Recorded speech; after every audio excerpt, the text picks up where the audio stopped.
Now next up I have a J.Cole clip which is super powerful in talking about the blueprint for achieving your dreams, and he brings up a bunch of great points like I want to address.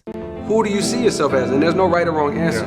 Clarify and define your vision for yourself in the highest possible way that you can see it. Do you want to be a 12-time All-Star? Do you want to be a league MVP? Do you want to be setting three-point shooting record? Be as specific and see yourself as high as you possibly can, right? That's your first job, is to see it as high as you can see it. Be delusional even, to the point where to where your mind, right at the apex of what your mind believes is possible, maybe push past that even a little bit and define it. And then number two is like believe it. You know what I mean? Like see it all the time and believe it, and whatever you gotta do to protect that belief. My version of protecting that belief was I wasn't sharing this. I wasn't telling my mom. She knew I rap. She knew I did music. I'm not even gonna give my own mother the chance to try to bring me back down to reality. It's not gonna happen. Work towards it. You have to do the work, and because you love it, it's not always gonna feel like work, but sometimes it is. So he brings up a few really great, powerful points like I want to address. First up, clarify and define what you see yourself as. Get super clear on that vision and set those sights high,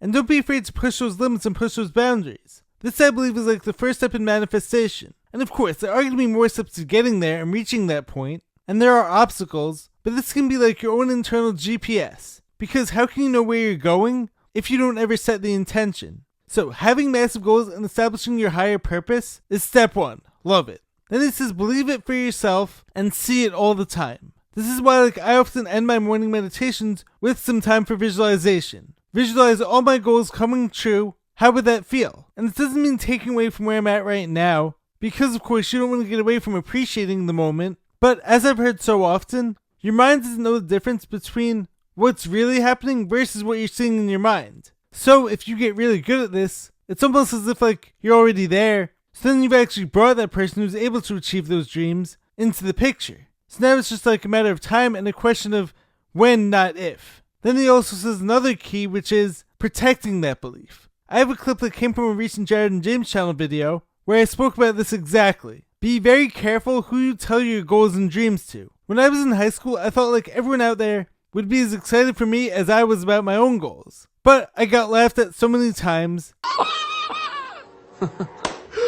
What an idiot! And of course it didn't stop me, but telling your dreams to the wrong people can definitely damage your self-esteem and your confidence. So like protect that dream very strongly and then work on it. Be so disciplined even on days when you're not motivated and of course on days when you are. So very wise words, J. Cole. Couldn't have said it any better myself.